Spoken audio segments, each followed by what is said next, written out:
Let's see if that gets everybody in.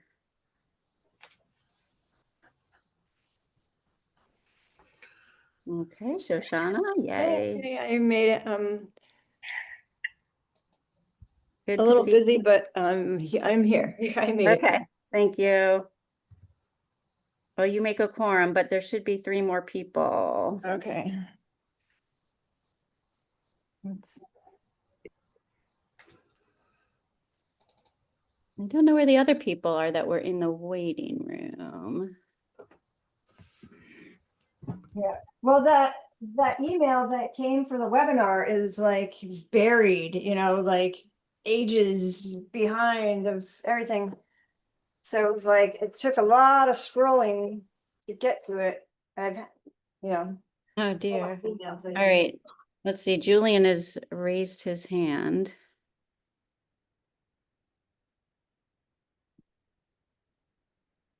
All right, it says Brooks and Britt have raised Julian's raised their hand. Allowed to talk. Let's see. Sorry about this, guys. Okay, Julian, can you hear? Hi, yes. Okay. It should have a button on there that says promote panelist for our committee members. Okay. If you can't find it, I'm not sure. I know I've used it. Promote to panelists, I see. Okay. Let me see if I get it. Thank you.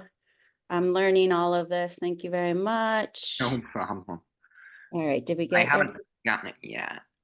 Okay. You didn't get it yet? All right, let's see. I don't think so. Promote to panelist, Yep, Julie. now I got it. And Liz is in. Brooks is in. All right, hopefully we've got everybody now. All right, I don't see Henry yet, but I think we should get started because we have a quorum and it is already 8 minutes past our start time. I'll just do the usual spiel in the beginning. This meeting of the Amherst Public Shade Tree Committee is being recorded and will be made available for public viewing by end of the day on Friday. Today's date is September 9th, 2025. It is 5:38 p.m. I need to make sure everyone on the committee can hear and be heard. So I'm just going to do a quick roll call. I'll just go by my screen. Sarah? Here, and I can hear, and I'll put my screen on when I'm available. Okay, thank you. Bennett? Present. Thank you. Shoshana? Present. Britt? Good. And Julian? Here. Okay, great. Welcome. Thank you everyone for joining us. We can start with announcements and public comments. I know that Liz Larson, who is the executive director of the Amherst Historical Society, is joining us. And Liz, would you like to read your statement or would you like me to do that? Hi, I'm happy to do it. Please forgive me, I am reading it off my computer, so that's why I'm not looking directly at you. As Ellen said, I am Liz Larson. I am the director of the Amherst Historical Society, and I'm here on behalf of the Board of Trustees of the Amherst Historical Society. Regarding the removal of the Norway spruce from the Amity Street side of the property, the Amherst Historical Society last month, we would like to provide the following facts to the committee about that tree.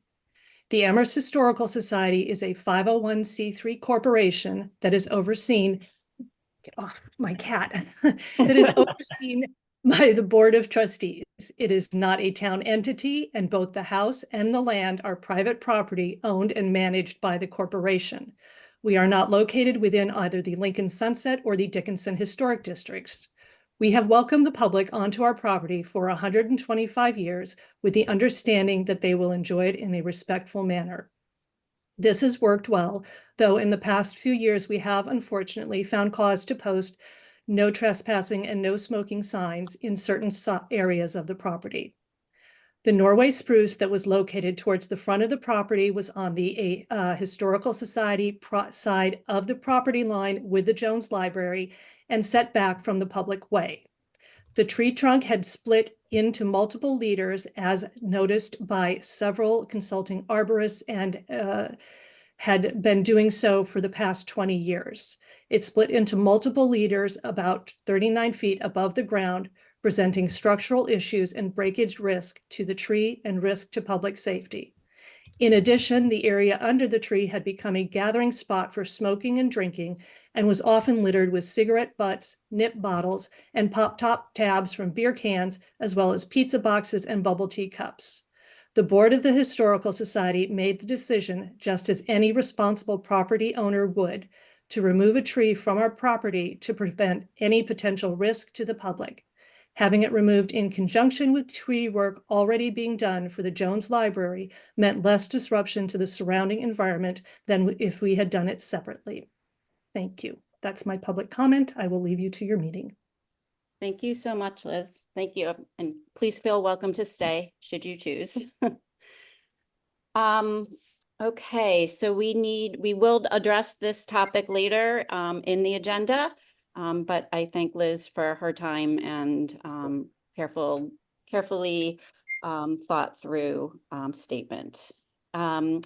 So we need to approve the June and July meeting minutes. Can I have a motion to do that? We'll start with June. A motion to approve the June minutes, or are there any edits that people would like to make? I don't think- I make a motion to approve. Second, Thank you. Okay, and the July minutes, can I have a motion to approve?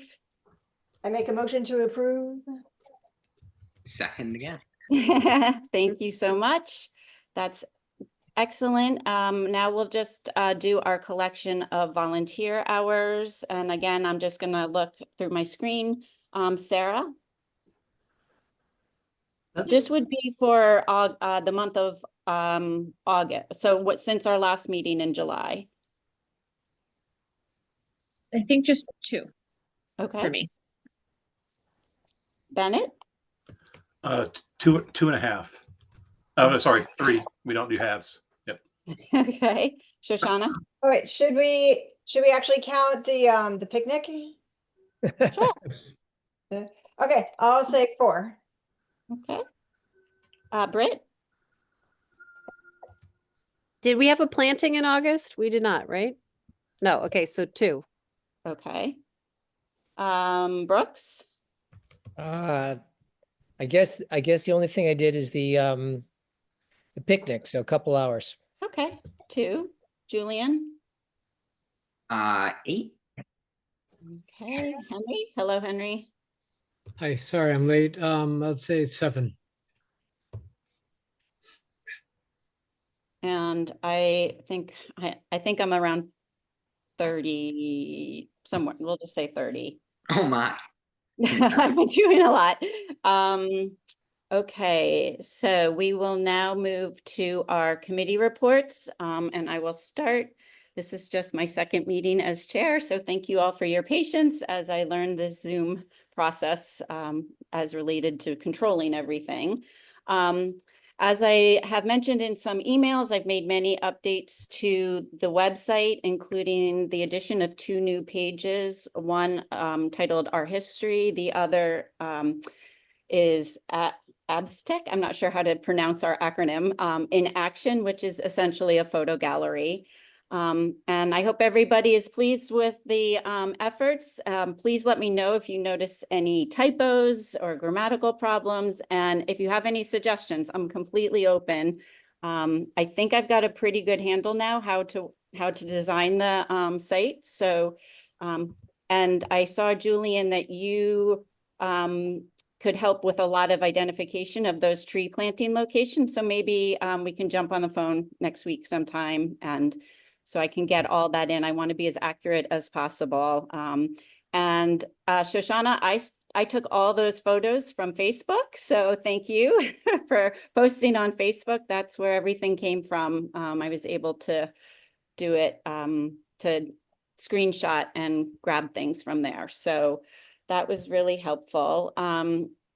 And I just want to acknowledge one of our town employees, Samantha Giffen, who's our communications manager for the town. She was really helpful when I was running into some tech glitches. And she also wants to promote our second Saturday plantings on the town social media and website, which I'm very happy about. And she's going to do one on the pollinator garden. She has some recent photos of all the butterflies and bees in the garden, and she's going to post that with the planting that we did. It looked very cold and dark. I think it was in April. So I'm really happy to have her help us, and she's, very positive in wanting to promote all that we do.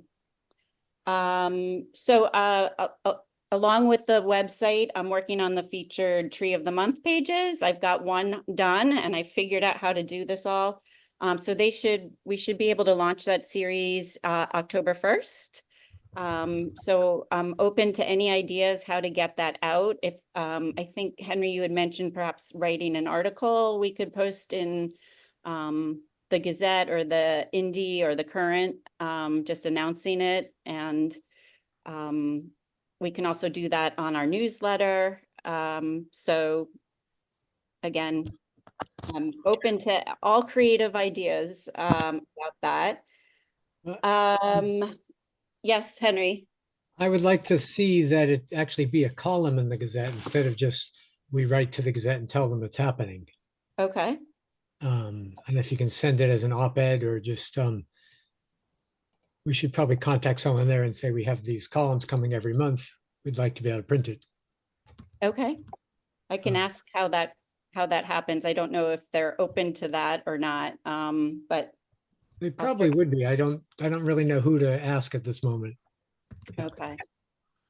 I'm Well, sure, I was just gonna say, I'm sure the Indy would be open to that. I don't know if we want to go in that direction or not, but they have contacted me in the past to say, oh, could you write a column about our conservation areas every month, which I am not doing, but I think they are hungry for town related content on a regular basis that they are not producing themselves. Okay. I mean, I can do the Current and the Indy, and the more the better. And it's really, now that we can do a web page for each featured tree, it will be a super easy link and take you right to the site. So that should be great. And the last thing on the website is I just noticed the committee terms seem to be inaccurate, like when people's terms are up. And I don't know if when their terms started are accurate. So I don't know if people can if they remember, or if they could let me know. But this is I know this is my final year. Julian and I both started in 2021, but Julian, it says your term ends in 2028. They gave me an extension. Oh, okay. I did not know that. Okay, well, that explains that one. Sarah's and yours ends this year, but can be renewed. Sarah, okay. And then, yeah, Shoshana and Bennett were both appointed in 2019. Did you also get extensions? I think I got a reappointment. I don't know when my term ends right now. Right, well, on the website, it ends in 2028, but that's more than 6 years. So I'm just trying to figure out, and Yeah, same with they're not- Bennett. They're not doing the 6-year thing anymore. Oh, they're not? Oh, they're know. not? I didn't know that 3-year actually. terms. As far as I've been, I've been on way more than 6 years. So even getting bounced off, it's probably over 6 years now. So Okay. I'm Just, gonna just check to that. clarify, that was a limit. That was a 6-year limit previously, and you're saying that limit was removed?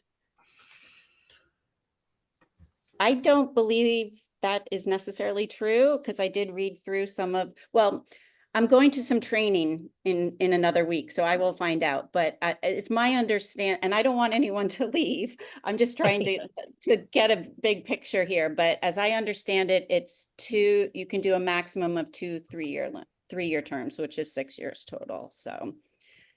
All right, I'll look into that, but thank you. And extensions, that's cool. If you can get that, I wasn't aware that was a possibility either. It might have been a reappointment. I'm not sure. I'd have to check my email, but Okay. extension reappointment, similar thing. Okay. All right, thank you.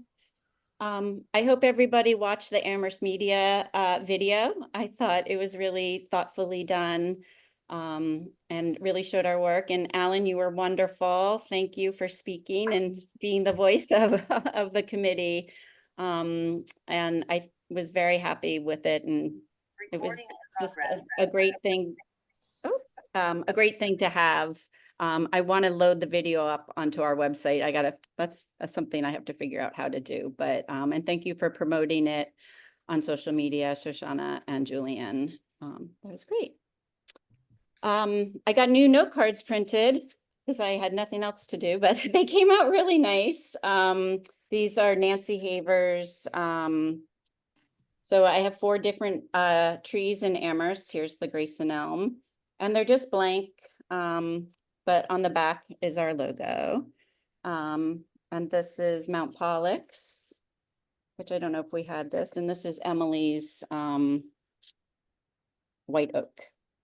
So if anybody's in need of them, I'm going to send a set to Nancy, but if anybody needs to write a letter on our behalf, we have these now. So, okay, quickly, as I just mentioned, the town is sponsoring a training for committee chairs on September 16th. It's a workshop. I've already registered for that and maybe get some of these questions answered. Also, Henry shared with me that there's DCR training opportunity on October 1st and 2nd. It's a full day training in Worcester. And it's designed for community tree board members, tree wardens, municipal staff, tree activists, and planners. I will sign up to attend one of those days, but this is open to anybody. I'll share the announcement about it with everyone in case it's something, and let me know if you're interested in attending. Yeah, it's a great program. I did it like several years ago. I really enjoyed it and I learned a lot. Oh, good. And I had met other tree enthusiasts. It was really good. I would like to do it again, but just not this particular time. Okay. I also did it back in 2019 and thought it was a really great program. Oh, I'm so glad to hear that. Okay, that's great. They said this year's topic will be on iTree community, tree boards and ordinances, tree maintenance, pruning, proper tree planting techniques, but I think we're pretty good at that. And then funding urban and community forestry. So all good topics. What's the date again? It's they're offering 2 days. It's the same training. So you pick one or the other, October 1st or October 2nd. And it's a full day. Okay, I will see. I might have classes, but if I don't, I'm sure you do. But I'll send the announcement to everybody. And I think that is about it. Oh, yes, I did want to let everyone, I tried to watch the town council meeting last night, but I missed this part. But I was also recently appointed on the Community Preservation Act Committee, which I've wanted to do for many years and I'm very excited about. But I'm very confident I can manage being on both this committee and that committee. It's very intense in October, November, December, but very light during the rest of the year. And I was on 2 town committees several years ago while working a full-time job. So I just don't want anyone to feel I'm going to be negligent. I promise that I won't be. This is my first love. So I think town council approved me last night, but I'm hoping that they did. And yeah, I think that's it for my chair report. So I will turn it to Julian. Yeah, thank you. I'll just say I'm also on another town committee, charter review, and this group's way better. You're going through some stress on that committee. But it's doable. So I have faith. My first update is just that I've mowed the nursery. I started mowing it a little bit more frequently. I felt like once a month it was a little bit high, so I've tried to get over there every 2 weeks. Most of the trees there are in pretty good shape. I noticed a few of the red maples have been out getting planted, it looks, which is good. The other update is, I guess I'll sort of combine my social media update with this, is we've had actually a lot of success on the Instagram. We've got probably 30 new followers out of the Amherst Media video. And I posted the actual Amherst Media video in collaboration with the town and Amherst Media, which basically allows me to have like access to see what type of traction it gets in the community. And it had almost 2,500 views of the video. So that's pretty significant. And then I posted like another post with some of our newsletter and everybody here sort of screenshots and different photos I've taken throughout our committee work. So that's up as well. So I think our Instagram is moving in a positive direction, which is good. I think that's all I had is an update. I don't think I have anything else. Thank you. Thanks for sharing that exciting news. This is exactly what I was hoping we could capitalize on, and getting some more publicity. So thanks for all your hard work. We'll come back that to guy another Shoshana. reason to video us. I'm sorry. Seriously, like, you know, like I don't. He was great, and the output was great. So if we had a hook, maybe next spring we get him back out for something else. Great. Yeah, maybe on a sunnier day. But it was sort of lovely in the rain. I thought it was. It had sort of a very quiet peacefulness to it. So yeah, they seem really willing. You know, it was great. I mean, they reached out to us, but it's definitely something to keep in mind, and especially if we have something important, or we could do a tree nursery tour with them one day or something. Okay. Alan? Hey, everybody.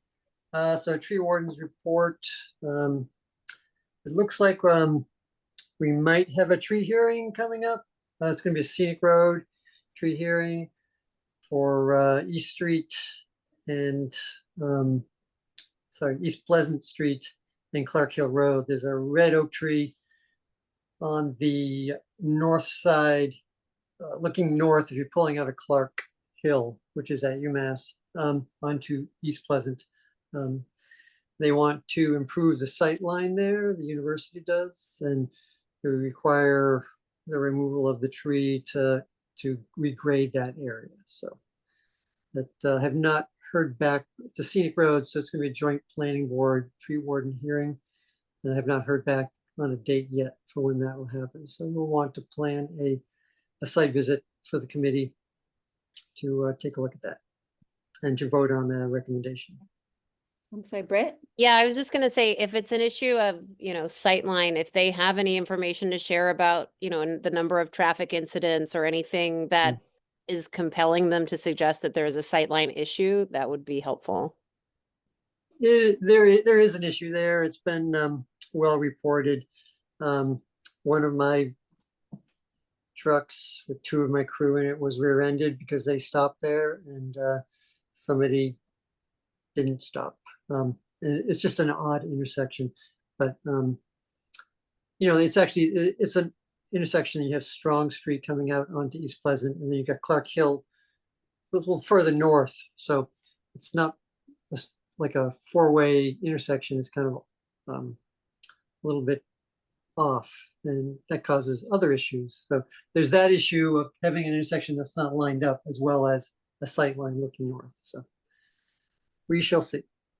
Okay, keep us updated. Looking into some bare root trees for the nursery, or possibly just for planting. There's a supplier of a larger bare root trees, so I hope to get some prices soon on that. So that could be a fall planting or an early spring planting of bare root trees. So be something new, a little more tricky, but they're also less expensive, and you tend to have very good success. Not that we don't have good success with our trees, as it is. We did fill the vacant equipment operator position on my crew. So Yondel Boom, who was a truck driver in my division, got promoted to equipment operator. So now I'm backfilling a truck driver position, which we hope to have begin interviews in a week on that, on those. So, moving forward. Let's see.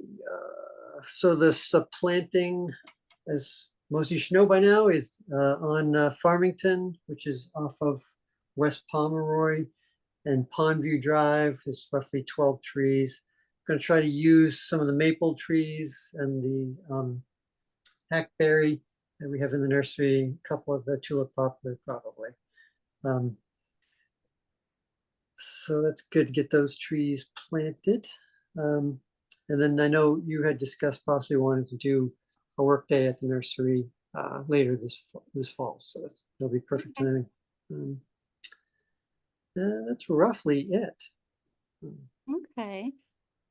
I did notice, I'm sure you're aware of this. It looks like there are 2 dead trees in Sweetser Park. Yes. Okay. I guess. There's actually close to 400 dead trees that are on my radar at the moment. Oh, wow. Yeah, they are. It's been very difficult. It's been a very challenging summer for my division and other divisions in DPW. We weren't allowed to hire any seasonal employees. I mean, we had Julian at the very beginning of the year, but with that said, the tree crew has spent most of their time in the cemeteries this summer, mowing and trimming, and we have not gotten much tree work done. So right now we're working on pruning and removals for the culvert projects on Middle Street and Potwine. So if you notice, that Potwine Lane is closed because the town got a special grant to improve the culverts there. So they close the road down, they tear the whole road up over the stream, and they build a new culvert, which is better for the aquatic life that wants to use our streams. So the next one is on Middle Street. That'll be done. So get ready for Middle Street to be closed for about a month in the near future. Okay. Brooks, you have your hand up? Yeah, just a random question, but does Amherst ever leave dead trees up as snags? That's a great question. Not intentionally. They're a hazard. Yeah. They're a hazard in 2 ways. One is that if a car hits it, by leaving a dead tree standing, you are creating a hazard. If I leave a stump that we've cut from a tree we cut down too high that a car could hit it, we have left behind a hazard for a car to hit. So we need to get rid of those as soon as possible. The other hazard is, depending upon the type of tree and how long it's been standing there, eventually it's going to fall or something's going to happen. So we have plenty of dead trees standing along our road or just beyond the public way. We're not for a lack of habitat, and dead trees in Amherst. We have plenty, that don't have to be, in my opinion, that don't have to be in the public way. Yeah. Okay. I've pushed Alan on this before, and I leave every dead snag I can when I cut trees on my property. So Yeah, me too.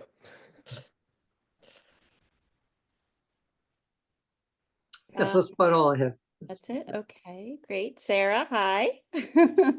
You treasurer Hello. report, please. Yes. Our current balance is $11,193.35. And that reflects the $500 donation that was deposited on July 18th. Oh, so you did get, okay. It came in then. I thought they were gonna send it to me. There was some confusion over that. So, Looks like it's been cleared and deposited. oh, okay, they sent a second check-in. Okay, excellent. I will, good thing that I have these new note cards. I can write it, thank you. Okay, I'll just confirm with you offline about the donor, just to make sure we're on the same, it's the same people that I think it is, so, okay. Okay. Thank you. Ellen, you shouldn't have to be the one that sends out the cards. That's the secretary's job. Oh, okay. I don't mind doing, you know what, I had a phone conversation twice with them because there was confusion about where the check should go, and so that's fine. I can do this one and Britt can do future ones. But thank you. Here I am thinking, who's the secretary? It's me. I forgot.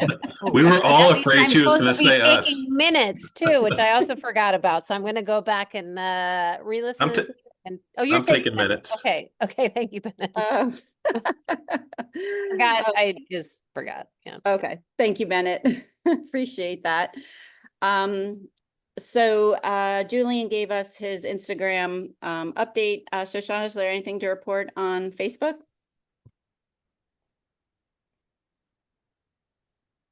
Oh, you're muted.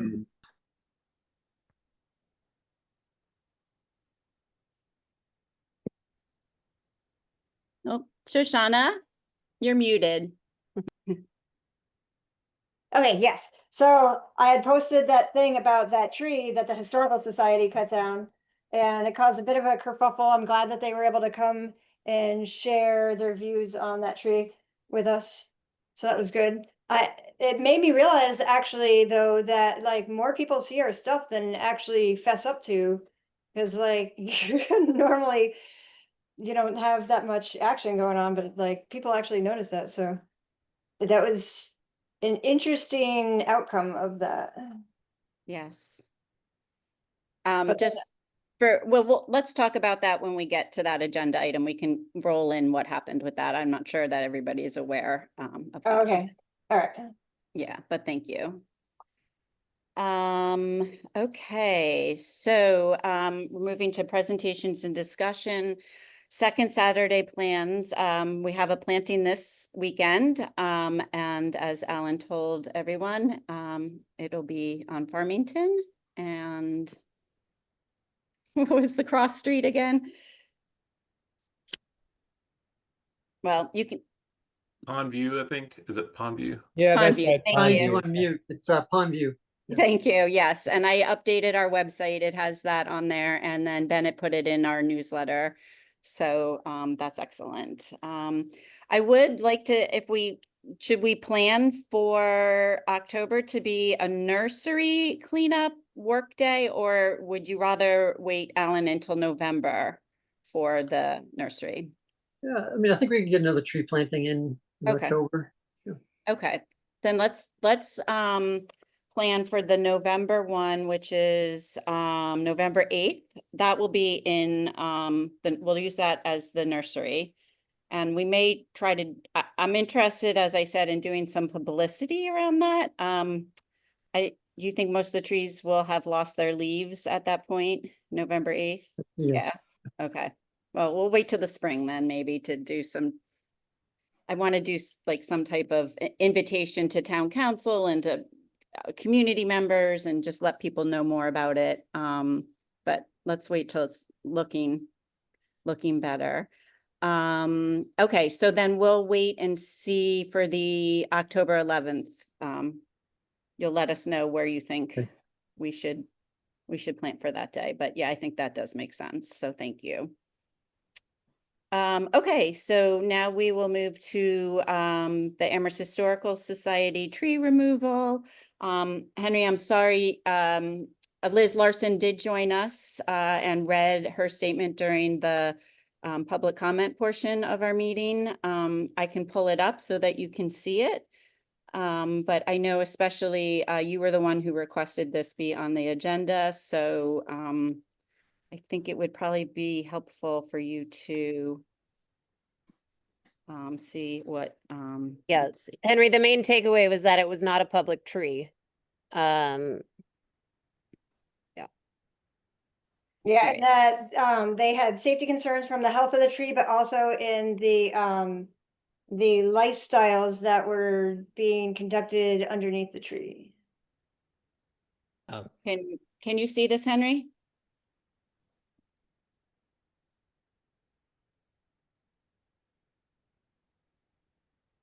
Alan, did you receive any, there was some confusion because of the timing with the Jones Library. I think that people thought it was part of the library project. Yeah. And Well, and it was specifically stated by the people who did the planning for the library that it would stay. Like they specifically told us that, so that was definitely very confusing. yes, because it wasn't on library property, it was on the Historical Society property. And Yeah. just But it was driving, nice that they came out here and talked to us about it. I appreciate that. I do too. yeah, I was just Like they didn't have to do that, but they did. I was just gonna comment that just driving by, like, not really knowing the whole details of the library project, etc., I looked at it and would have sort of made the assumption that you did, Shoshona, that like I see all these heavy equipment and trucks in construction going on right almost where it was taken down. So like yeah, obviously that wasn't the reason, but I can understand why someone would think that, seeing all the fences go up at the same time. It was the same day they cut down the library trees. Yeah. So, Yeah. it seems think- like an obvious conclusion to draw.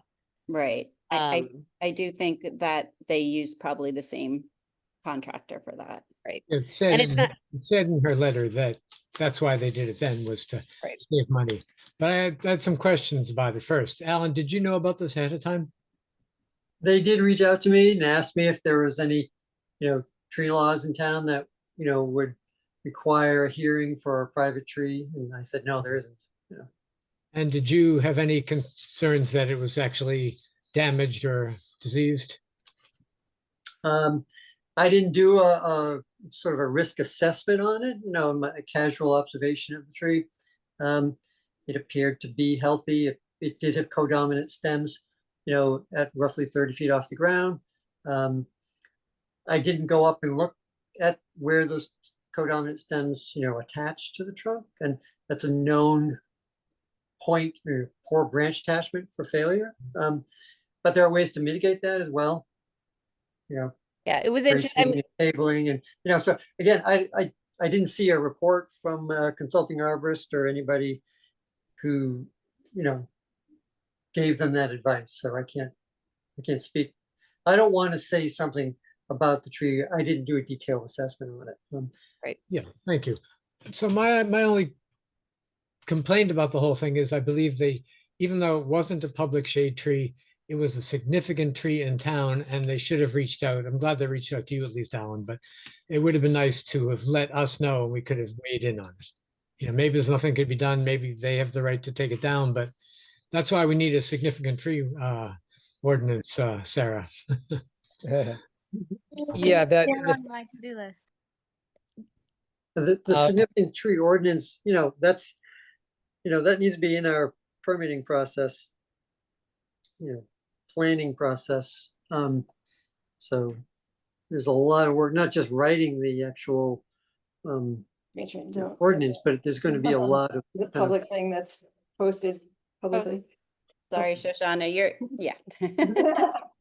I think it raises a good point also about, the way we had been discussing the significant tree ordinance, you know, the way we have been discussing it or over the last couple of years, it's been mostly about the size of a tree.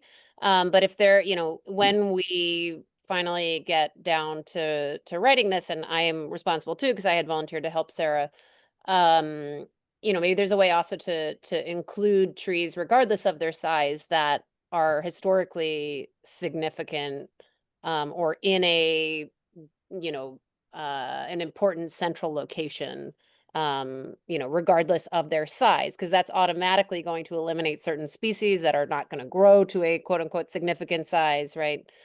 So that might just be something for us to consider. And then I think this is a moot point since it was not a public tree. But the idea of cutting down a tree because of the things that people do beneath it is not an acceptable reason to cut down a large tree in my in my mind. So, you know, Yeah. that's something that again is irrelevant in the case of this tree, which is private or was private, but certainly something for us to you know have on our minds in the future. Yeah, I was going to say something similar, Britt. I really agree with you. The reason we like having trees, particularly in urban areas, is because it provides shade. It's cooler. It's a place that people will hang out. So in a way, the Historical Society was sort of complaining about the existence of trees. Like you're right. If you had this very harsh cement environment, people probably wouldn't be hanging out there. But is that what you want? Is that what you want downtown to look like? Right. Maybe put a garbage can instead of cut down the tree, right? There There you are go. other ways to deal with this challenge. Yeah. And interesting also that the tree was supposedly split for 20 years and they didn't do anything about it until then. But again, private tree, not our business. Yeah, I would just say private property, what's done is done.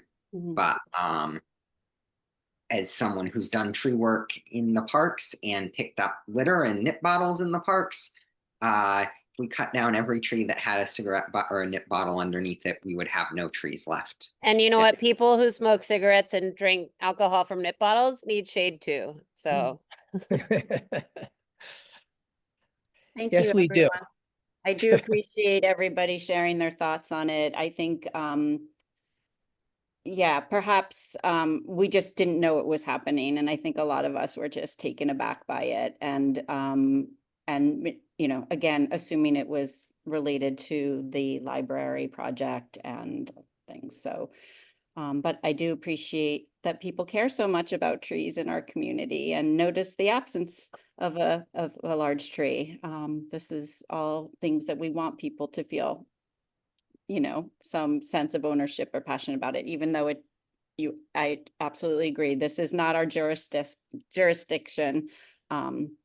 But these are, you know, I'm glad you related it to the significant tree ordinance, because that is an interesting thing that maybe we should really spend some time and pick up on again.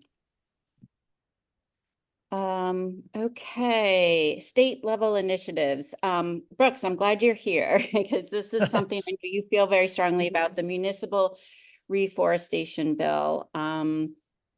It looks, and I may not have been able to read the state website properly. It looks like it's sort of sitting in limbo at the moment with the House. Is that correct?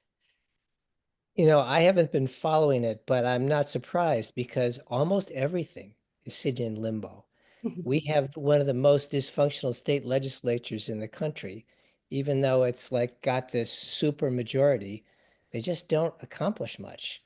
So Is there anything in particular you'd like to see the committee do? Write to the sponsors of it, or yeah, I think that, I don't know why there was this weird process where we had to have the town manager weigh in, but he did, so that was good. But yeah, I think it would be valuable for us as a committee and maybe us as individuals to contact our state legislators and the House leadership and say, this is important. Why is it sitting in limbo for so long? okay. Yeah, there seemed to be a lot on the history of it. It's come up over several years, it looks Yeah. like. Okay.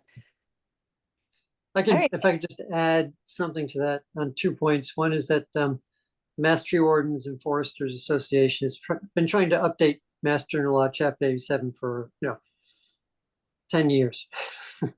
And Yeah. it's the oldest tree, kind of public tree protection ordinance, law in the country. It needed to be updated, and it gets stuck every year. What I learned actually at our picnic in August is that, with the lack of federal funding, with all the federal funds that either never got sent or got pulled back, the state legislature is revisiting everything and looking at what's going to cost money and what can we do that's not going to cost any money. Because, there are some things that really need to be funded that they now have to find funding for because it disappeared. So they have a very tough position ahead to try to figure out how to accomplish a lot essentially without the taxpayers of Massachusetts money coming back into Massachusetts. So it's money that we pay in taxes that goes to the federal government that they then send back to us. And a lot of that money isn't coming. So they're trying to find out how to move things forward. So if a bill costs money, if it's going to cost the taxpayers money to, implement a new bill, then it may get pushed back to a later date as well. So. Thank you for explaining that. So Alan, that's relevant to the reforestation bill. It's not relevant to the Chapter 87 update. Correct. And so hopefully that means that may move forward this year because it's not going to cost anything and they can actually, it's a quick way to say we accomplished something. Look all these things that we did, not going to cost the state any money. So we'll see. Okay, thank you. Old items, tree nursery. Again, thank you, Julian, for continuing to mow. I'll go down there when I'm back in town and do a final weeding and maybe pruning. When I was there last week, the weeding looked in pretty good shape. I Oh, think good. I did Okay. some. I didn't do some this time, but last time I mowed, I did some. So Excellent. Thank you. Thanks for your maintenance on that. Anything else on the tree nursery, Alan? You said you might get some new trees we could plant. Get some new trees. I mean, I was watering it twice a week for a good part of the summer. We just weren't getting any precipitation. There's no water source there anywhere we could tap There's no active water source there. There is a connection that comes to the building. The meter's been pulled. When it was abandoned by the previous owner, they did not winterize the facility. So none of the plumbing inside is usable. And I need to find a way to make it so a water meter can be installed, have the water meter charged to my account, and then get the plumbing over to the nursery. So that's a big job. It's not impossible to do, but it's another thing which I really need to do because I can't afford to, truck water there, twice a week to water it in. So. On the subject of the nursery, I remember, when we started bringing trees there, there was some question as to, what the longevity of the site would be in terms of our being able to use it as a nursery, right? Because there was some like sketchy ownership stuff that we came across. Has there been anything else that has come to light on that? Or do we just kind of proceed assuming that we can use this space indefinitely? Because I would hate to see us invest more time and resources in developing this site as a long-term nursery and then find out there have been plans all along to use it as, for solar, which I think is what the ownership stuff had suggested, or the lease, there was a lease. Is that we- there a secondary water tank floating around anywhere that could be like dropped off and then I could water it or another volunteer could water it? So that was something that came up. I was looking at finding a large water tank that I could hook up to the, the roof of the building and try to capture rainwater to, and do that. So that's another option. It's almost as much work as, connecting the water up because I have to install gutters on the building. Gotcha.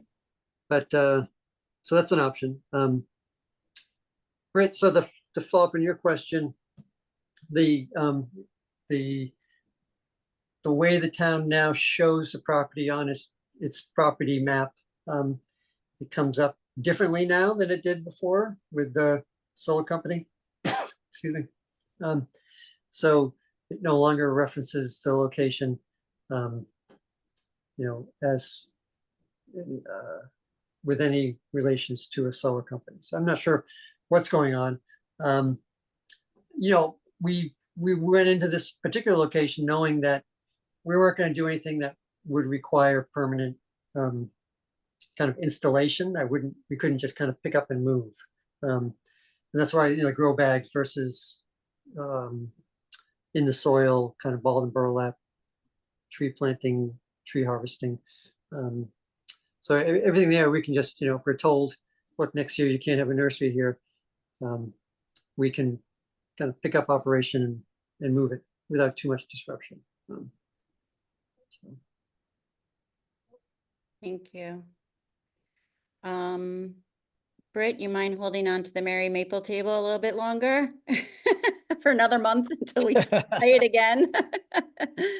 And then the last item here is the significant tree ordinance. How can I help with this? I did look at it when I first joined the committee, and I don't even know where it is again, or could somebody send it to me and I'll start looking? And So it doesn't exist.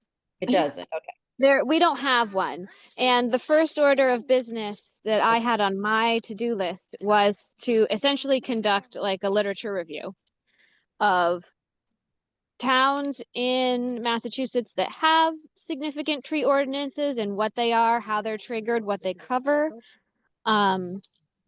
Specifically looking at towns similar to Amherst in Western Massachusetts. And that's really where we are. So there's a lot of different ways that a significant tree ordinance can function. Often it's tied to zoning. But there is no existing document. And I think that's kind of been our first hurdle, is to draft something that's so impactful. I think requires a lot of research to back up the claims that we're trying to make, or just to support research and evidence to support this new piece of legislation that we would then be bringing before all of the different bodies in Amherst. We could probably do something, I think, to get started, of setting up maybe like a living document that could be effectively be a literature review. Then it wouldn't be one person who has to do all of this research. People could do pieces and parts and kind of put it into some sort of repository. That might be a helpful way to start, because then it wouldn't be such a daunting task for one person to take on. Yeah, and I think a good place to start, as you said, Sarah, would be figuring out who in our region has a significant tree ordinance in place. What language are they using, right? We don't have to start from scratch necessarily, right? If there are successful models elsewhere that can be adapted. I know, for example, that Springfield, which, is not that similar to Amherst in a lot of ways, they have had a significant tree ordinance in place, I believe, since the 1970s. And so, that might be a place to start, coming up with a handful of towns and cities that have already done this. and then thinking about how to adapt that, rather than doing like, you could do a full scale review of where these things exist around the country, but I don't think that's necessary. No, I meant targeted to, Yeah. and specifically to Massachusetts, I think is probably the most relevant. Yeah. So Yeah, I do must- we know what towns already have significant tree ordinances? I think we have to research that. Yeah. So So- I mean, when I first started this, I did just search and like pull some. So I have copies of tree ordinances for some states. I was focusing on Western Mass. But there's not loads. So I also, there's some from Eastern Mass too. But I didn't get to organizing that data or reading all of them. That's kind of where my research stopped. Okay. I know that DCR would be a good hand, like, so the urban forestry program in DCR may have a list of communities with those ordinances, because that is one of the questions on the Tree City USA application is, do you have, Yeah. A what are your super- ordinances? A very cursory search suggests that in our area, Springfield, Northampton, and South Hadley all have significant tree ordinances. And then out east, Newton, Brookline, Lexington, Concord, etc. But Westfield, Northampton, South Hadley, and Springfield might be a good place to start. Okay. Wellesley has a very good one as well, but it's much more intense. It covers the whole property. So, yeah. Huh. Okay. I mean, I'm interested in learning more about it. I'll certainly start taking a look. And Sarah, maybe if you can find those, the files you collected and share a couple with me, or the Yeah. link to them, that would be really helpful. Yeah, no problem. Okay, Yeah, thank I'd be you. glad to like look at some and kind of look at what might be useful for us from the language. Okay, let's get this going again. I think what we saw with the Historical Society has prompted Of us all places. to do this. So, okay, I think we are nearing the end of our meeting. Are there any committee comments? Anything anybody wants to share? Britt, you have your hand up? Yeah, I have two things. So the first is that I received an email today from the Amherst College Director of Auxiliary Services and Facilities. They now do this after I made a fuss about them cutting down lots of trees in my neighborhood. There is apparently a tree that is to be removed at 33 Woodside Avenue. It is what kind of tree is it? It is says a large pine tree. It doesn't say what kind of pine tree. They believe it has structural issues, and Matt Edwards has suggested that it be removed. I just want to make sure that's not a public tree. And if it is, that it is in fact needing to be removed. And I just got that, at work. I haven't even looked at what tree it is yet, but I'm not sure, Alan, if you were made aware of that or not, but 33 Woodside Ave. I've And then not, my- it's the first I heard of it. Yeah. Okay. And then my second thing that I wanted to bring up, I had brought up in an email. I just want to make sure it gets on a future agenda. It is related to the library project.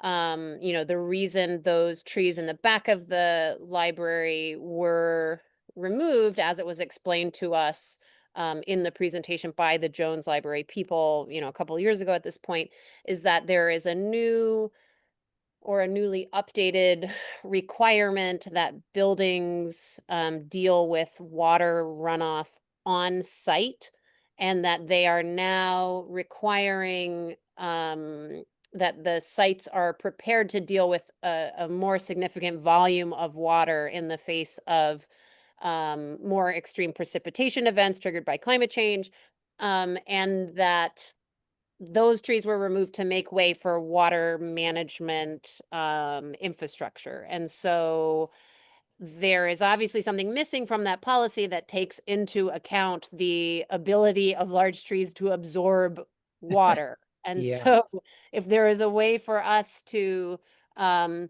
one, identify what policy that is and figure out, you know, how to advocate for the inclusion of trees and their ability to absorb water so that they aren't cut down in the name of rain gardens, that would be good in my mind. Yeah, do we know what's happening with the new elementary school? I don't know what's happening Okay. on that front. My impression is that the particular site where they're building all those, or they're building the new building, there were not a lot of existing trees, right? I think we had site visits to talk about the trees that were to be impacted, and those were, now my whole family's here, that were to be impacted. And those were primarily at the entrance for like the road stuff, but the building itself, it's basically like in a big field, so I don't think there are trees that are involved in that. But I could be wrong, I don't know.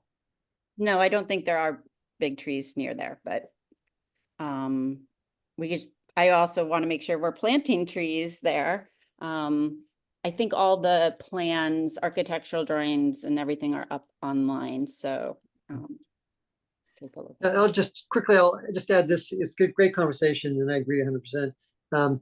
That they're cutting down trees to put in stormwater retention cells underground, and then making it so you can't plant trees on top of it. So you have a nice green space, but there's no ability for trees back there. A lot of the places like Lowe's in Hadley, their entire parking lot is a stormwater retention area. So underneath the parking lot is where they put these cells that, you know, store the water and slowly release it over time. So instead of using, you know, unpaved areas, you can use an area that is going to be paved, which seems more appropriate. So, but it is very dangerous that, I think it's a state law, that they do this stormwater mitigation. So. Yeah, so maybe just putting it on the agenda to take a look at that, and you can assign it to me. You know, I guess the first step is figuring out what that law is, and then how do we attempt to intervene in some way. So I work with a lot of civil engineers, and we deal with this jurisdiction all the time. Sites are required to to release runoff at the rate pre-development. So whatever their existing condition is, there's a baseline of how much water leaves the site during a rain event, and they are required to meet that when they construct whatever their new building is. So with the addition of the library, no more water is allowed to leave the site during the rain event than was previously leaving the site. So they have to store the water that's being displaced by the building and any associated hardscape. They should bring it over to the tree nursery. Should make them do that. right. So What are our they don't necessarily have to store it, they have to account for it, right? So like they are approaching it from a storage perspective, but a tree might do 50% of that work, right? So the point is that they're not including the work of the tree, right? If the tree is there, Right. right, It has to be mature, right? yeah. There's really not a good metric for how much water trees take up. That's been Right. one of the biggest industry problems in proving. It's kind of lumped in with like unquantifiable benefits. I mean, so do they not buy into like the iTree calculations? Because we have a readily accessible, quantifiable, you know, quantifying tool for that. I guess the question is whether or not that is seen as credible. Right. And so all of the calculations are based on storm events that you like send someone out there and they do they run a model of how much water is leaving the site, and then you have to meet that standard with your development. So a lot of these like rain gardens or detentions are holding the water to be released at a slower rate so that it's not increasing peak flows or pushing stormwater onto adjacent properties during a storm event. post-development. Right. So So are you Sarah, suggesting, Sarah, that it's not useful to, I think it is. I just think it's going to be a very long, hard battle to get them to change state legislature to accommodate trees without a lot of data. Like I Right. think it's going to have to be like super proven, quantified data. Right. So I just think it's like a long road ahead with a lot of work, probably by a great many people to get Right. that effective in the law. Okay. Sarah, do you know what the law is or what the statute number is? I can't remember off the top of my head, and I don't want to give you the wrong one, but I could easily send it in an email. That'd be great. Yeah, Thank that'd be you, helpful. Sarah. Thank you. Yeah, thank you. Any other things to bring up? Going back for a sec to the municipal forest bill, if people are into this, I could like draft up a letter that the committee could send, and then people can look at it and make comments. That would be helpful, Brooks. Thank you. All right, I gotta go. I gotta run right now. But I'll see you guys later. Saturday. Thanks for Thank you, coming. Shoshana. Alright, And then bye. Henry, did you have anything to say? Yeah, both about the library trees and the new school project. The work on the East Common there, it seems like there was very poor root zone protection, and around the library trees as well, where trucks were driving over the curb in an area that wasn't in the fences, but where we had planted trees along Main Street. And so I'm concerned that we're not really, for town projects, we're not meeting the basic standards of tree root protection. You're referring to what? Which part? Oh, there are two projects on East Street Common across from Fort River. Is that where you're talking about? Well, that's one of the, yeah, the other place is the new library, but yeah. Okay. Yeah, I don't know about the library, but East Street Common. So we went into that with, you know, it was going to be a very confined project and kind of dig your way in, dig a trench, you know, spoils put to the side, install the new water line, put the spoils back in, and work your way out. And that was the way we discussed the project. The project just blew up, and I will be the first person to admit that that project got out of control. The contractor ran into multiple problems. Sewer lines breaking repeatedly in there, and having to dig in locations that weren't at all identified, you know, where excavation was going to be. It was a disaster. I don't think we're going to see any real long-term damage on most of those trees. There's one oak tree, again, that we were not expecting to have to dig there. We did have the crew try to air spade out.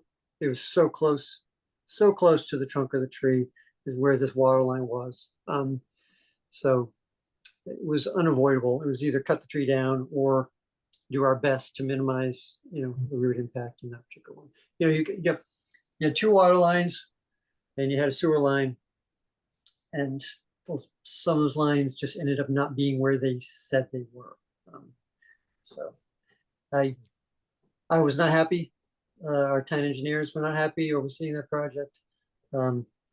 And I don't want that to ever happen again. So I'm not going to try to give a company a pass or have expectations that they're going to go out of their way to do the right thing. So we have to put up fences. Yeah. And communicate to not knock them down with your excavator.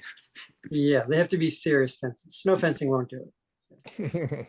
It's the same at the library, though. The library project only went to the edge of the sidewalk, but then across the sidewalk in the tree belt, we had planted some trees, and they were driving trucks right over that area, and there was no fencing. And I think it looks like they took out one of the trees we planted.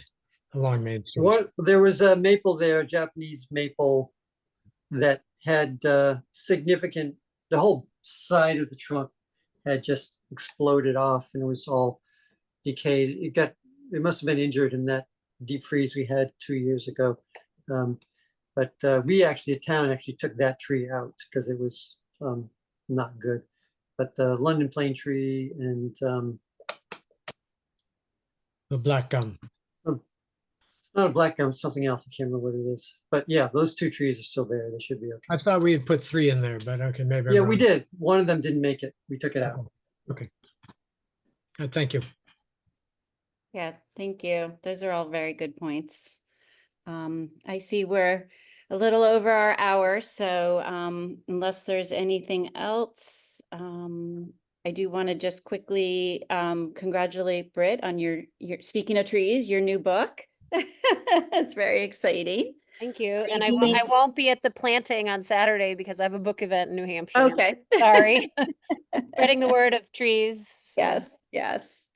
Yeah, I think we should do a little feature about, because it was inspired by the Mary Maple, right? No, that's a different book. That's Oh, I a different stopped writing book. about trees. No, that's the one I'm trying to sell now. That is Okay. actually about the Mary Maple. And if it Okay. does sell, I will have some money to donate to the community. I'll Okay. keep you posted. Nice. Great, keep writing about trees. I love that. All right.